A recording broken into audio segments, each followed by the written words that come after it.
राम राम मित्रांनो, कलियुगाचा वारा ह्या युट्यूब चॅनलवर आपलं स्वागत आहे. आपल्याला आजची एक सत्य घटनावर कहाणी बघायची. कहाणीचं शीर्षक आहे म्हातारचळ जीवाशी खेळ. म्हातारचळ जीवाशी खेळ. नेमका हा जीवाशी खेळ आणि म्हातारचळ नेमका कुठं घडलाय आणि कसा घडलाय ही घटना बघायची आहे आपल्याला. याच्यासाठी आपल्याला जायचे राजस्थानमध्ये. राजस्थान मधला झुंझुनू हा जिल्हा आहे. त्या जिल्ह्यातील एक गाव आहे गोहाणा. तसं गाव शांत, स्वच्छ आणि निर्मळ. कारण तिथं घराच्या वस्त्या ह्या दूर दूरपर्यंत राहतात. कारण की जागा मुबलक आहे, भरपूर प्रमाणात आहे आणि आपल्यासारखे घराला घर चिटकून नाही. असं घर, शांत गाव आणि आपल्या कामाशी काम करणारे लोक. आपल्या इकडच्या सारखे ओचा कोणत्या करणारे लोक नाही. कारण की त्या गावातले अर्ध्याच्या वरील लोक बाहेर उद्योगधंद्यासाठी किंवा पैसे कमावण्यासाठी बाहेरच राहतात. त्या गावातली गोष्ट आहे. त्या गावातील अनुप सिंग यादव यांचं कुटुंब राहते. यांच्या कुटुंबात फक्त दोघच नवरा बायको आहे. अनुप सिंग यादव वय वर्ष 62 आणि त्यांची पत्नी वय वर्ष 55. हे दोघं दाम्पत्य जीवन सुखरूप व्यवस्थित त्या गावात गुजारा करत होते. त्यांचा व्यवसाय शेती होता. शेती करायचे आणि बाहेरची मजुरी आली तर मजुरी करायची. आणि त्यांची पत्नी जी पूनम होती ती पण घरकाम करायची आणि काम पाळल्यानंतर आपल्या इकडच्या सारखंच शेतात पण ती काम करायची. असं त्यांचा नित्यनेम राहायचा. पण त्या गावात टँकर व्यवस्था असते. कारण तिथं पाणी नाही. पाण्यामुळं टँकर त्या गावात नेहमी 12 महिने 12 काळ तिथे टँकरची पाण्याची सुविधा असते. कारण जे छतावरून पाणी जे साठवले जातं, जे घराच्या समोर टाकं असतं भूमिगत, त्याच्यात ते पाणी जे पावसाचं पाणी साठवलं जातं ते पाणी फक्त जनावर म्हणजे जसे उंट, त्यांचे बैल यांच्यासाठीच कामी आणि धुणं आणि भांडे आणि सारवण याच्यासाठी ते वापरले जातं. पिण्यासाठी ते पाणी वापरले जात नाही. तसं ते या गावात पिण्याच्या पाण्यासाठी निविदा काढते. पंचायत समिती, ग्रामपंचायत तसंच जिल्हा परिषद यांच्या मार्फत टँकर गावात लावल्या जातं. कारण की ज्या लोकांकडे टँकर ते टँकर भाडेतत्वावर घेऊन ते गावात लावल्या जातं. तसं ते एका जणाचं टँकर त्या गावात गेलं होतं. त्या युवकाचं नाव आहे कृष्णकुमार जाट, वय वर्ष 31. हा जाट, हा कृष्णकुमार म्हणजे हा पहिलाच 31 वर्षाचा अविवाहित तरुण आणि पुन्हा आपलं कायम तो लफडं करण्याच्या शोधात. शुद्ध भाषेत सांगायचं म्हणलं की लफडेबाज, नंबर 1चा लफडेबाज. हा नेहमी कोणती बाईल पान दिलं तिच्याकडे बघ, वासनेन बघ, कोक नजरेन बघ, हातात येईल का त्याच्याकडे बघायचं. ही कशी दिसल, बिना कपड्याची कशी दिसल, जशी तुमच्या आमच्या आजूबाजूला दिसतातच, तुम्हाला दिसतातच ते स्त्रियाकडे असे खालीवरी खालीवरी पाहतात. पक्का हा वासना धाराचा. जे चेहऱ्यापासून पायापासून खालीवरी खालीवरी पाहतो कोणी 100% समजा हा पक्का वासना. जो खाली पाहून बोलतो किंवा मीडियम नजर ठेवतो तो तसा नसतो. पण ज्याची नजर कधी स्थिर नसते, तो चेहऱ्याकडून खाली, खालीहून वरी, वरून खाली असं वाच करतो ना, तो 100% वासनांतराचा. अशातला ते कृष्णकुमार जाट हा तसा. तर याचं जे अनुप सिंग हे शेतात काम करायला जायचे आणि पूनमजी 55 वर्षाची वयोवृद्ध आहे.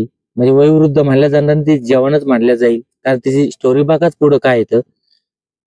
ती पाणी भरायची, टँकरवर पाणी भरायची. मग ती ती त्याच्याकडे हसून बोलायची, करायची. त्याच्यामुळे ते अरे हे पिकलेलं आहे पण हे कसं आहे बा, हे नेमकं बघती कसं काय.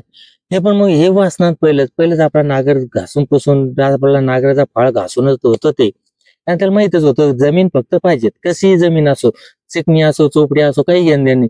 खरबडा असो, दगड, माती, गोटे गिटे सगळे जमीन तो नागरासाठी रेडीच. आणि त्याला काही गरज घेणं देणं नव्हतं. कोणतं येऊ, फक्त जमीन नागरायला पाहिजेत असा तो वाचणार. आता ही जमीन आहे तीच चालून आल्या म्हणल्यावर तो कुठं आहे की करणारी. तशी ती बोलायची, तो पण बोलायचा, ती बोलायची, बोलता बोलता चालता चालता गुलू करता करता हिचा कधी तो घुंगट असतो तो घुंगट बाजू सरकला आणि जो समोर त्यांचा जो ड्रेस असतो तो वेगळाच असतो. ते शरीर दिसावं, हे करावं, पोट दिसावं असे प्रकारची ती करायची. एक दिवस असंच त्यांचं बोलता बोलता त्यांचं झंगाट जमलं. दरवाजा बंद झाला. कपड्यावरचा बेडरूमचे कपडे व्यस्त व्यस्त झाले. बेडशीटचा धिंगाणा झाला. तुम्ही समजून घ्या काय झालं आणि काय नाही. मस्त त्यांचं 2 तलवारीचं युद्ध झालं. दोन्ही तलवारी शमावल्या गेल्या आणि दोन्ही पण शांत झाल्या. ज्यावेळेस शांत झाल्या त्यावेळेस तिला पूनमचं असं काही वाटलं तिला की असं तर आपल्याला अजून जिंदगीत कधीच झालं नाही. कारण की त्यानं जो एक 64 कलापैकी कला होती ती त्याला अवलंब केलेला होता. म्हणजे त्यानं काय केलं, फिंगरिंग. आता फिंगरिंग सांगाल काय नाही मित्रांनो, पण व्हिडिओ लांबतोय म्हणून मी सांगू शकत नाही. फिंगरिंग ही 64 कलामध्ये 64 कलामधली फिंगरिंग ही सर्वात महत्वाची कला आहे. ती नंतर ज्यावेळेस आपल्याला युट्यूब मोठा व्हिडिओ टाकण्याला परवानगी देईल 20 मिनिटाच्या पुढचा, त्यावेळेस आपण 100% फिंगरिंग हा पहिला घेऊ. नेमकं काय असतं, कशी फिंगरिंग असते. आणि त्याच्यानंतर तेच जाणवल्यानंतर ती खुश झाली आणि तिथून पुढं त्यांचं अनुप शिंगे केव्हाही शेतात गेले की ह्या घरी याचा, टँकर झालं की घरी याचा. घरी आल्यानंतर त्यांचा वासनेचा खेळ नित्यनेमानं सुरू झाला. सुरू झाल्यानंतर मित्रांनो, मांजर किती डोळे लावून दूध जरी पेत जरी असली, मांजरीला असं वाटतं मला कोणी पाहत नाही, पण मांजरीने डोळे लावले तरी दुसऱ्या लोकांचे डोळे झाकेल नसते, त्यांचे लोकांचे डोळे उघडे असतात. हे लोकांनी बघितलं. लोकांनी अनुप सिंगला सांगितलं, व तुम्ही शेतात जाताय त्यावेळेस तुमच्या घरी तो टँकरवाला ड्रायव्हर होतो आणि घरात जातात, कडी लावल्या जाते, घर अर्धा पाऊण तास बंद असतं, नंतर उघडलं जातं. नंतर त्याचे चित्रविचित्र कपडे दिसतात, म्हणजे घातलेले विस्कटेल कपडे दिसतात, केस विस्कटेल दिसते, दाढी त्याची वाढेल असते, ते विस्कटेल दिसते. तुम्ही ते थंबनेलला बघताय. सध्या आपलं थंबनेल मध्ये पूर्ण चालू आहे, कारण की आपण नवीन नाही. कारण युट्यूब चॅनलवर आपण नवीन असल्यामुळं आपल्याला थोडंसं जसं कसा मराठी माणूस असल्यामुळे जरा असं कुचंबल्यासारखं होतं. म्हणून आम्ही माझा चेहरा किंवा माझा व्हिडिओ मी कुठून बसून करतोय, कोण्या ठिकाणी बसून करतोय हे तुम्हाला दिसणार नाही सध्या. नंतर मी दाखवण्याचा प्रयत्न करेल. ज्यावेळेस जसं मला बोलण्याचा सराव होईल तस तसं मी तुम्हाला दाखवण्याचा प्रयत्न करेल. तर सध्या आपलं थंबनेल ठेवलेलं आहे. आपण काही आपला चेहरा किंवा आपलं मागलं बॅकग्राऊंड वगैरे दाखवत नाही. तर समजून घ्या, कारण नवीन आहे. त्याच्यानंतर त्यांना माहिती झाल्यानंतर त्यांनी असं ठरवलं की नाही बाबा, ही आपली 55 वर्षाची बाई अशी कशी करत. पण त्यांनी तरी पण ते काही कारणास्तव बिमार पडले म्हणा, काही घरी राहिले. घरी राहिल्यानंतर त्याची जी कुचंबना होती, ती कुचंबना त्यांच्या लक्षात आली की 15-20 दिवस बिमार असल्यानंतर तिथलं ते चिडचिडपणा वगैरे, कारण ते कुठं झालं जाईना, काही केलं जाईना, घरात नाही, बाहेर जायचं, मोहरीच्या शेतात जायचं, मोहरीच्या पानाला बारीक बारीक काटे असतात ते टोचतात, आग होते. असं तिला ते खाजू वगैरे याची ती म्हणायची एकच कस झालं कुचंबना. मग त्यांचा शंका थोडी वाढत गेली. त्यांची वाढत गेल्यानंतर त्यांनी ठीक आहे म्हणे, ते गेले बाहेर जायचे. त्यांनी तिच्यावर वास ठेवलं. वास ठेवल्यानंतर त्यांच्या लक्षात आलं की हा अनुप सिंगच्या लक्षात आलं की कृष्णकुमार जाट हा आपल्या घरी आला की आपल्या बायकोच्या वागण्यात बदल होतो, बोलण्यात बदल होतो, बोलण्याची टोनिंग बदलती, चालण्याची हे चाल पण बदलते, सर्वच बदलतं. आणि ह्यो आल्यानंतर काही टायमाने ही बाहेर जाते, पुन्हा अर्ध्या पाऊण घंट्यानंतर येते. नेमकं जाते करते का. त्यावेळेस त्यांनी तिच्यावर बंधन लादले आणि सरळ 2 महिन्यापर्यंत असे बंधन लादले की तिचं घराबाहेर निघणं बंद केलं. म्हणजे आता तुम्ही विचार करा, 55 वर्षाची प्रेमिका आणि 31 वर्षाचा प्रेमी म्हणजे ठोक्या, आणि 55 वर्षाची ठोकी यांचे संबंध ताणले गेले. आणि हे दोघांची दोन जीवाची ताटातूट झाली. दोन्ही पण पक्षी पिंजऱ्याच्या आत, ही पिंजऱ्याच्या आत मैना पिंजऱ्याच्या आत अडकून राहिली आणि पोपट हा आझाद. काय दैना होत असत. यांच्या कुचंबना सुरू झाल्या आणि दोघा जणांनी एक दिवस असा विचार केला की आपल्या दोघांच्या वासनेच्या खेळातला नेमका काटा अनुप सिंगे याला बाहेर काढायचे. पण कसं काढायचे त्यांना काही कळेना.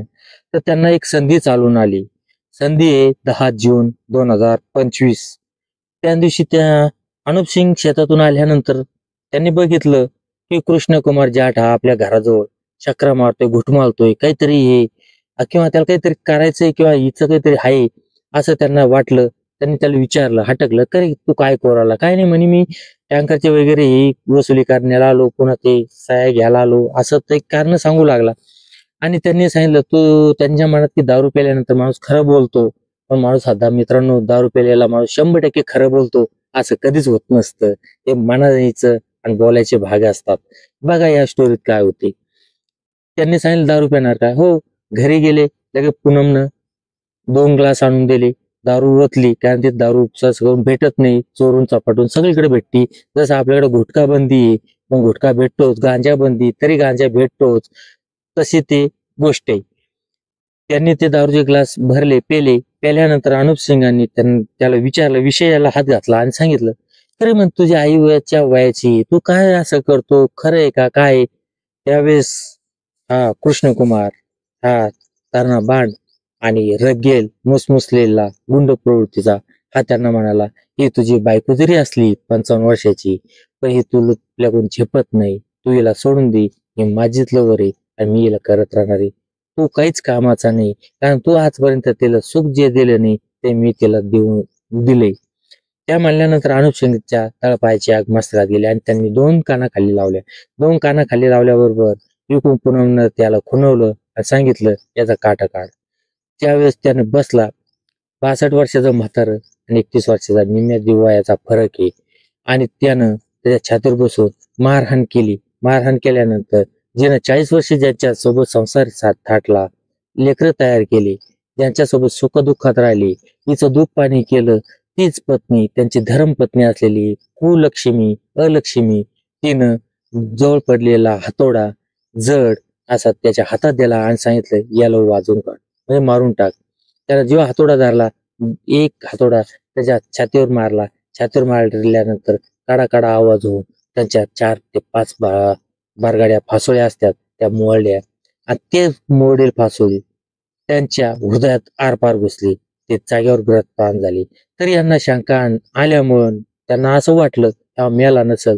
ह्या दोघा जणांनी ज्यांनी ज्यांच्या सोबत 7 फेरे घेतले होते तिनं आणि तिच्या ठोक्यानं दोघा जणांनी अनुप सिंगचा दोन्ही हाताने गळा दाबला. कारण मेलेकरी बघितलं. नंतर ज्यावेळेस मेल्यानंतर लक्षात आलं त्यावेळेस यांच्या दोघांच्या पायाखालची माती सरकली, जमीन सरकली. त्यांना असं वाटलं आता पोलीसवाले येतील, आता पकडतील, नेमकं करायचं काय ते विचार करत होता. त्यांना सांगितलं, मी ड्रायव्हर आहे, तू चिंता करू नको, मी बरोबर याला रोडवर नेऊन टाकतो. लोक म्हणतील ऍक्सिडेंट झाला आणि ही केस रफादा पळून, कारण असे केस होतातच, आपल्याकडे होतात. ऍक्सिडेंट मला फक्त पंचनामा नॉर्मल होतो आणि केस रफादा पळती. तसं होईल त्यांना वाटलं. त्यांनी तसं केलं. दुसऱ्या दिवशी गावातल्या लोकांनी बघितलं, पोलीसवाले आले, पंचनामा केला आणि बॉडी पीएम ला पाठवली.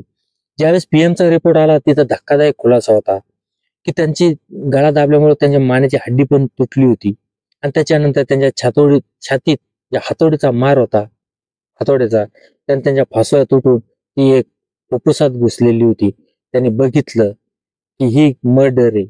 आणि ज्यावेळेस त्यांनी पोलीसवाल्यांनी मर्डरच्या हिशोबाने तपास केला आणि ज्यावेळेस गावात जे माहिती काढण्याचा प्रयत्न केला, ज्यावेळेस त्यांना गावातून माहिती भेटली की अनुप सिंग हे घरी नसताना कृष्ण कुमार याचा आणि ह्या दोघा जणांचे अनैतिक संबंध होते, त्यावेळेस पोलीस पण चक्रावले. अरे बाईच्या वयाची बाई हिच्यासोबत कसे संबंध राहतील, कारण हा 31 वर्षाचा, 35 ते 30 वर्षाची त्यांची मुलं आहे आणि हा मुलापेक्षा लहान, याचं कसं असत. पण म्हणतात ना कलियुग आहे आपलं, म्हणून आपण आपल्या चॅनलचं पण नाव कलियुगाचा वारा ठेवलेले. कारण मित्रांनो, हा कलियुग सुरू आहे, या कलियुगाचा वारा आहे. या कलियुगात काही पण होऊ शकतं, हे लक्षात ठेवा. पोलीसवाल्यांनी दोघा जणांना चौकशीसाठी उचललं आणि वेगवेगळी चौकशी केल्यानंतर दोघांनाही खाकीचा हिसका दाखवल्याबरोबर दोघंही पोपटासारखे बोलायला लागले आणि त्यांनी सांगितलं की हाय, आमच्या अनैतिक समाजात हे अडसर येत होते, म्हणून आम्ही कायम त्यांचा काढा काढा. मित्रांनो विचार करा, पूनम ही 55 वर्षाची, हिला फाशी 100% होणार नाही, पण हिला 20 वर्षाची सजा 100% उम्र कैद होईल. त्यावेळेस ही 75 वर्षाची होईल. आणि हा कृष्णकुमार जाट आहे, हा 31 वर्षाचा आहे. ज्यावेळेस हा 20 वर्षांत सुटेल त्यावेळेस हा याचं वय वर्ष 51 राहील. याचं लग्न होणेच नाही. आला हिरा पाणी वाता वाता मेला, याची अशी आहे आणि हेलपाटा झाला अशी याची गत होणार आहे. त्याच्यामुळे लक्षात ठेवा मित्रांनो, अनैतिक संबंध कितीही करा, पण एक ना एक दिवस त्याचा शेवट हा वाईटच होतो. त्याच्यामुळं वाईटच होत जर असेल तर अनैतिक संबंध करू नका. आपली घर आणि आपला परपंच एवढंच बघा. जय हिंद, जय भारत, जय महाराष्ट्र. जर व्हिडिओ आवडल्यास लाईक करा, चॅनल सबस्क्राईब करा.